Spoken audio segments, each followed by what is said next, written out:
اعوذ باللہ من الشیطان الرجیم بسم اللہ الرحمن الرحیم یا ایہا الذین آمنوا لا تسألوا عن اشیاء ان تبد لکم تسوکم وان تسألوا عنها حین ينزل القرآن تبد لکم عفى الله عنها والله غفور حلیم قد سألها قوم من قبلكم ثم أصبحوا بها كافرين ما جعل الله من بحيرة ولا سائبة ولا وسيلة ولا حام ولكن الذين كفروا يفترون على الله الكذب وأكثرهم لا يعقلون وإذا قيل لهم تعالوا إلى ما أنزل الله وإلى الرسول قالوا حسبنا ما وجدنا عليه آباءنا اولو كان آباؤهم لا يعلمون شيئا ولا يهتدون۔ اے ایمان والو، مت سوال کرو ان چیزوں کے بارے میں کہ اگر وہ تمہارے لیے ظاہر کر دی جائیں تو پھر تم کو برا لگے، اور اگر تم سوال کرو گے ان چیزوں کے بارے میں جبکہ قرآن نازل کیا جا رہا ہے تو تمہارے لیے وہ واضح کر دی جائیں گی، پھر اللہ نے تم کو اس سے معاف کیا۔ بغیر کسی وجہ کے کسی انسان کو کوئی مسئلہ درپیش نہیں ہے، اور فرضی مثالیں بنا بنا کر اس کا جواب تلاشنے کی کوشش کر رہا ہے۔ ایسے ایسے سوالات کرتا ہے کہ جس کا عمل سے عقیدے سے کوئی تعلق نہیں ہے، اس کو اس سے روک دیا گیا ہے۔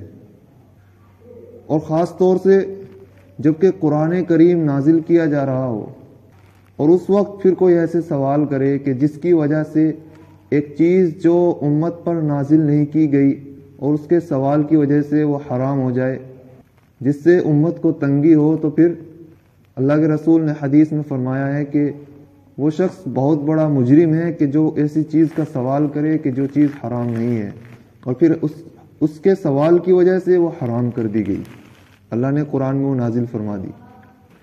جیسا کہ کچھ واقعات بھی پیش آئے تھے کہ جب یہ آیت کریمہ نازل ہوئی وَلِلَّهِ عَلَى النَّاسِ حِجُّ الْبَيْتِ مَنِ اسْتَطَاعَ إِلَيْهِ سَبِيلًا، کہ اللہ کے لیے لوگوں پر فرض ہے کہ وہ بیت اللہ کا حج کریں، ہر اس شخص پر جو اس تک پہنچنے کی قدرت رکھتا ہو۔ آیت ایک اصول ہے، ایک حکم ہے، اور استطاعت میں ایک مرتبہ جب قدرت پائی گئی تو پھر ایک مرتبہ ادا کر جانے سے وہ فرض ادا ہو جائے گا۔ اب کوئی شخص کسی نے سوال کیا کہ یا نبی اللہ کیا حج ہر سال واجب ہے؟ تو آپ نے کوئی جواب نہیں دیا۔ پھر اگلی مجلس میں پھر سوال کیا کہ یا نبی اللہ کیا حج ہر سال واجب ہے؟ پھر اللہ کے رسول نے کوئی جواب نہیں دیا۔ پھر تیسری مجلس میں پھر پوچھا کہ یا رسول اللہ کیا حج ہر سال واجب ہے؟ تو آپ نے فرمایا کہ اگر میں ہاں کہہ دوں تو پھر کیا امت کو تنگی نہیں ہو جائے گی؟ ایسی چیز کا سوال جو خود اصول کے تحت معلوم ہو جاتا ہے۔ اس طرح کا ایک واقعہ اور پیش آیا، رسول اللہ صلی اللہ علیہ وسلم نے ایک مرتبہ فرمایا کہ پوچھو کیا پوچھنا ہے۔ اب ایسے قرآن کریم کی تفسیر کے تعلق سے، حدیث کے تعلق سے سوال کرنے کے بجائے کسی شخص نے پوچھا کہ یا رسول اللہ میرے والد کا نام کیا ہے؟ تو آپ نے بتایا کہ تیرے والد کا نام حذیفہ ہے۔ جب زمانہ جاہلیت میں اس وقت تو ایسے ہی نکاح ہوتے تھے، تو پھر اس کو برا لگا۔ اسی طرح کسی نے پوچھا کہ یا رسول اللہ میں کہاں ہوں گا؟ تو آپ نے فرمایا کہ تو دوزخ میں ہوگا۔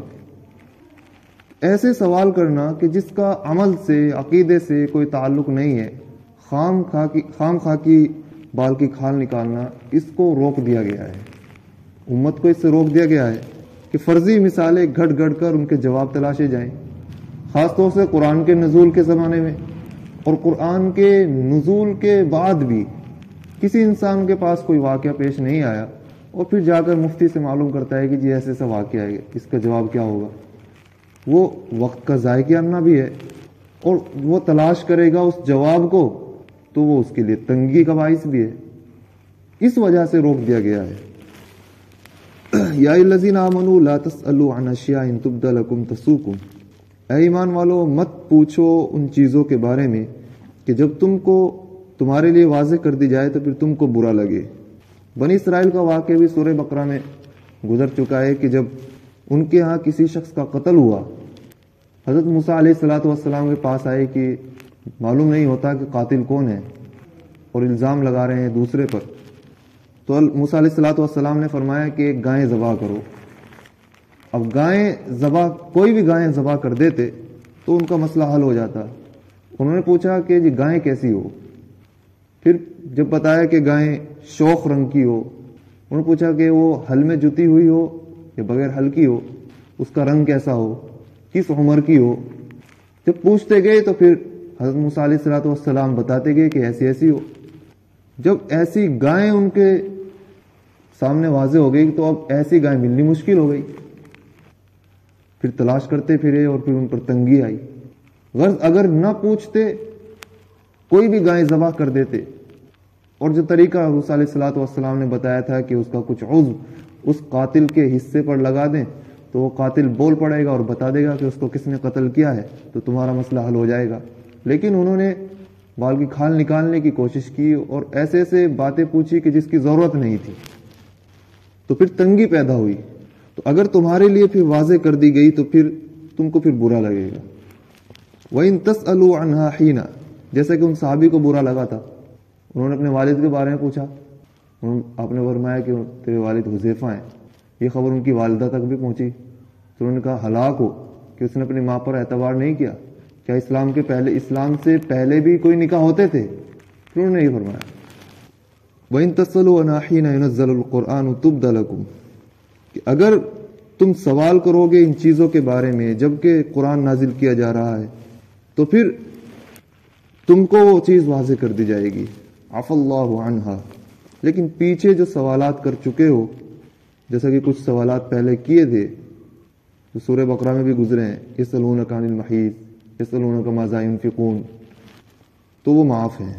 وَاللَّهُ غَفُورٌ حَلِيمٌ، اور اللہ رب العالمین مغفرت فرمانے والے ہیں اور بردبار ہیں.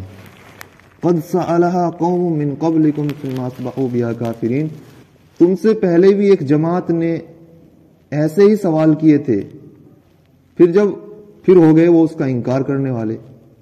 پہلے تو احکام نازل پوچھتے تھے، جیسا کہ خود بنی اسرائیل نے حضرت موسیٰ علیہ الصلوۃ والسلام سے درخواست کی تھی کہ ہم کو بھی شریعت چاہیے. حضرت موسیٰ علیہ الصلوۃ والسلام کوہ طور پر گئے، وہاں سے تورات کی تختیاں لے کر آئے.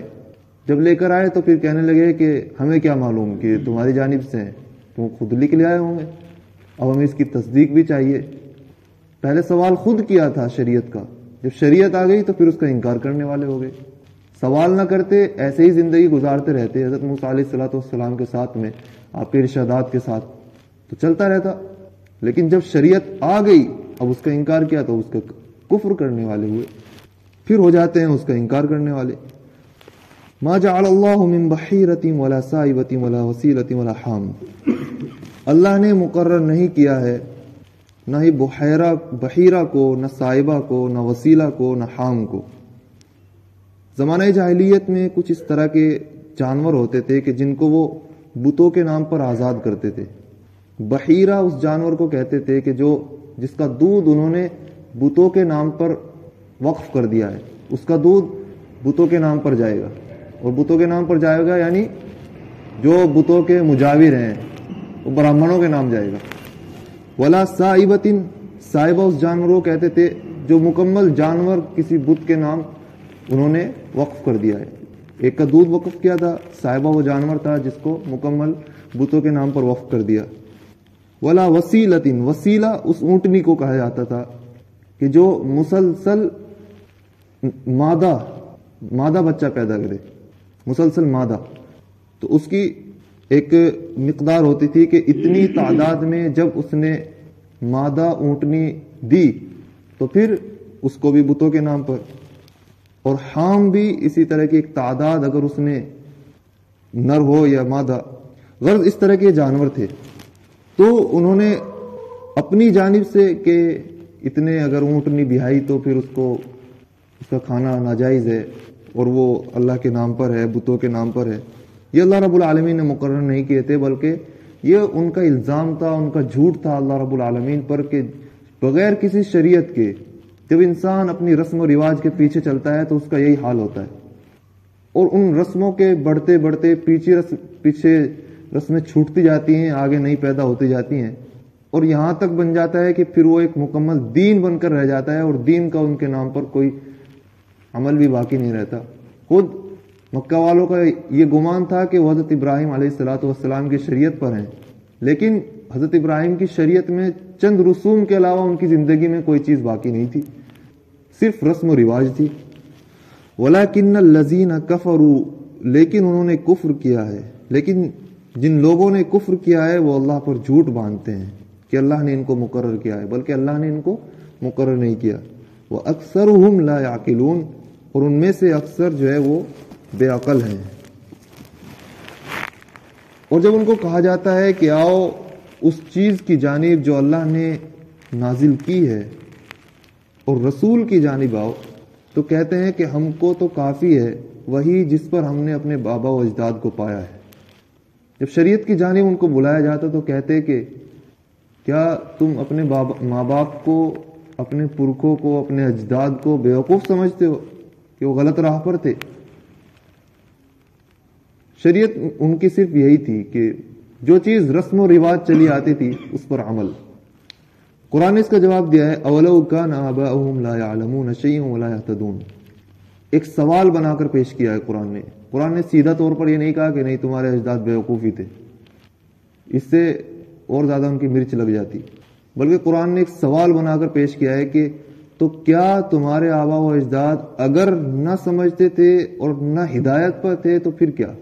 ایک سوال بنا کر پیش کر دیا کہ جس کے ماں باپ ہدایت پر نہیں ہے تو کیا وہ شخص ہدایت نہیں پا سکتا ہے؟ کیا وہ شخص پھر ہمیشہ گمراہی چلتا رہے گا؟ اس کی نسلیں آگے گمراہی رہیں گی؟ بلکہ جب شریعت آ گئی ہے تو پھر اجداد کی رسموں کو چھوڑنا اور شریعت کو اختیار کرنا یہ انسان کے اوپر واجب ہے۔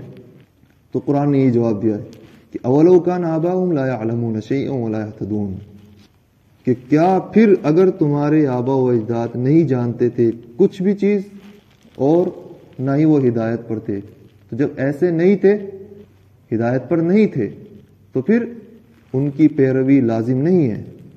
اگر کسی شخص کی ماں باپ ہدایت پر نہیں ہے اور وہ خود ہدایت پر ہے تو پھر ان کی نافرمانی اس حکم کے تعلق سے جو اس کو ہدایت چھوڑنے پر مجبور کریں جائز نہیں ہے، بلکہ کسی بھی شخص کی، جیسا کہ حدیث میں آتا ہے لا معصیت لا طاعت لمخلوق فی معصیت الخالق، کہ خالق کی معصیت میں خالق کی مرضی کے خلاف کسی مخلوق کی پیروی جائز نہیں ہے، اور خالق کی مرضی ہو تو مخلوق کی پیروی بھی ہے۔ مثلا کوئی حکم کر رہا ہے نیکی کا تو ٹھیک ہے، اس کی پیروی ہے، وہی مقتدا ہے۔